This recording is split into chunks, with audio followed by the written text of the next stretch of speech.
Hello everyone, welcome to this example video on Thevenin equivalent circuits. So the problem that we're about to attempt now is another problem where they're requesting us to determine the Thevenin equivalent with respect to terminals AB for the circuit below. Again, we see that the circuit has one independent source, which then tells us that when we need to determine RTH and we have to deactivate that source, we should be able to simply calculate the value of RTH. So we're going to start off by determining RTH.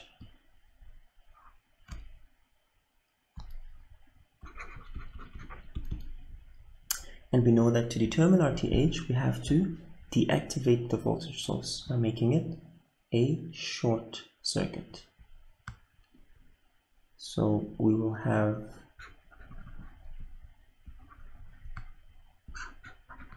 our two resistors, that's 15, 15, 8 and 8. Our terminals A and B, and we will have our two resistors connected there, which are 5 and 10 ohms. Right, now it's very important to take note of the connections in this particular configuration. So we can see that the 10 and the 5 are connected in series, but we might not be sure of these connections. Right, so what we're going to do now is to make this circuit look a little bit simpler. We're going to just simplify its look. So I'm going to just flip out the A terminal as well as the B terminal, while I also just draw this branch a bit differently. Right, so 10 plus 5 is 15. There is my original resistors. So this is my 8 and my 8. That's my 15 and 15, and then the 10 and the 5 gives me 15, and it's connected between this point. I'm going to call it X and Y. So this is still X and that's still Y, but instead of this connection now, I'm just going to draw a line going from there to there, still connecting it to the same X and Y point, just making it look a bit simpler. And then further to this, I'm going to call that point A, and I'm going to call that point B. So this is point A, and that's point B. All right. Now we have that circuit. And how are we going to determine the equivalent resistance, or the Thevenin equivalent resistance from point A to point B?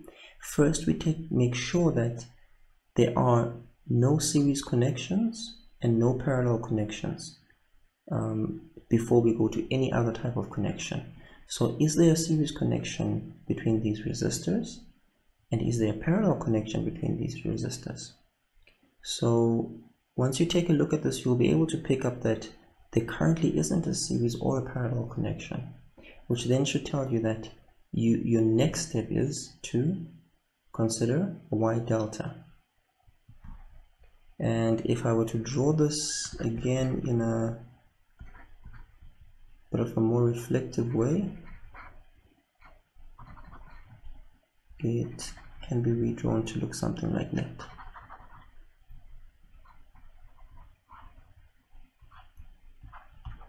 That's B, and this is A. Right, and that's 15, 15, 15, and that's 8, and that's 8. Now, we can see that you've got a delta connection on your left, and you've got a delta connection on your right-hand side. So theoretically, you could simplify by converting any of these deltas to a Y connection. But we should know that when you do a conversion from delta to y or from y to delta for a balanced network, in other words, values that are the same, it's a bit easier than what you would do if you're using a network that is not balanced, like the one on your right hand side. So I will choose the balanced network, and I know that having chosen that balanced network, I can determine the resistance Ry, which is going to be R delta divided by 3. So that's going to give me 15 divided by 3, which is 5 ohms. So I know that I've got 5, 5, and 5. Right, now that I have that, I can redraw the circuit. I have my point A, I've got my 5 ohm, I've got another 5 ohm, and another 5 ohm, which is connected to an 8 ohm, and an 8 ohm, which is then connected to point B. So that's 8, that's 5, 5, and 5. And we should be able to now simplify this. The connection between the 5 and the 8 must be in series. The connection between the 5 and the 8 again must be in series. And that will give you 13 ohms. So the equivalent resistance here, RTH, is going to give you 5, which is that resistor, plus 8 plus 5 in parallel with 8 plus 5. So that's going to give me 5 plus 13 in parallel with 13, which is 5 plus 13 in parallel with 13 should give you half of that value, which is then 6.5. And 6.5 plus 5 is going to give you 11.5 ohms. So the second part of the question requires us to determine VTH, and if you remember, we said VTH must give you the voltage from point A to point B, which is going to give you VA minus VB. So there's many different approaches that you can adopt to determine VA minus VB, and by extension VTH. The one that we're going to be looking at is the following. We are going to first determine the voltage that will sit from that point to that point. So let's call it XY. And for us to determine the voltage VXY, we need to get the equivalent resistance that sits at this point. So what will the equivalent resistance that sits there be? So RXY must give us 8 plus 8 in parallel with 15 plus 15. And this is going to be 16 in parallel with 30.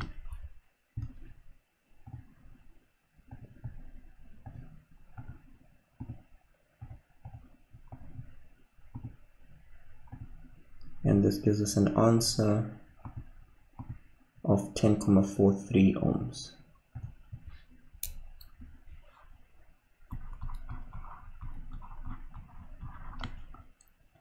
Next, we can redraw the circuit, and the circuit will look as follows. We will have one resistor between point X and Y. That will be our 40, 15, 5.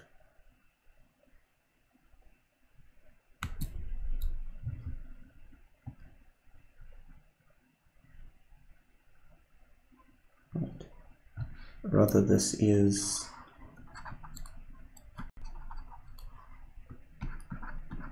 10 and 5, so this should be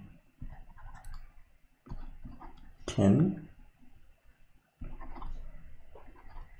and this will be 10.43 ohms, and we are looking for the voltage VXY. So using voltage division, that's going to give us 10,43 over 10,43 plus 10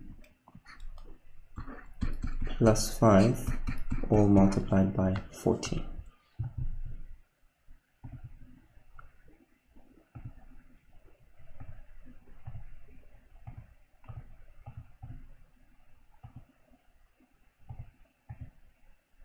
And this should give us a final answer of 16,41 volts.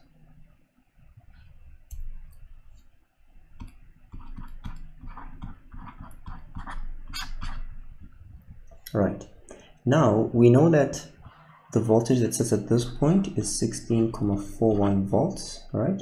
And 16,41 volts is going to split, or rather is going to be going from point X to point Y. So a drop of 16,41 volts will drop from X to Y on the left hand side through that current, let's call it I, and a drop of 16,41 volts is going to drop on this branch through the two 8 ohm resistors.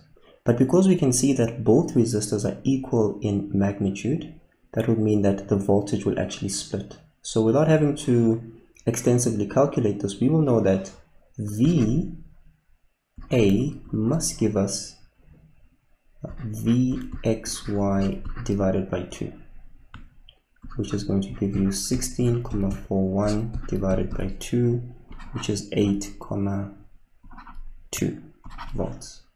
And likewise, VB is going to give you VXY divided by 2, which is 16,41 divided by 2, which gives you 8,2 volts. Therefore, VAB is going to give me 8,2 minus 8,2, which then gives me 0 volts. And in conclusion, VTH must then give us 0 volts. So the value of VA and VB can be determined as was indicated. You can also use voltage division if it was uncertain. So you could have said VA is going to give me 16,41 multiplied by, for the first part it would be 15 over 15 plus 15. And that will give you the same answer of 8,2 volts. And VB would be 16,41 times 8 over 8 plus 8, which again gives you 8,2 volts. And subtracting these two from each other will give you the VTH equals 0 volts. So the final diagram would then look as follows. You're going to have a VTH value, which is equals to 0 volts. And you would have an RTH value, which will match the calculation that we had done earlier on. So the RTH value must give you 11.5 ohms. And that's the final diagram. Thank you for watching this video and enjoy the course.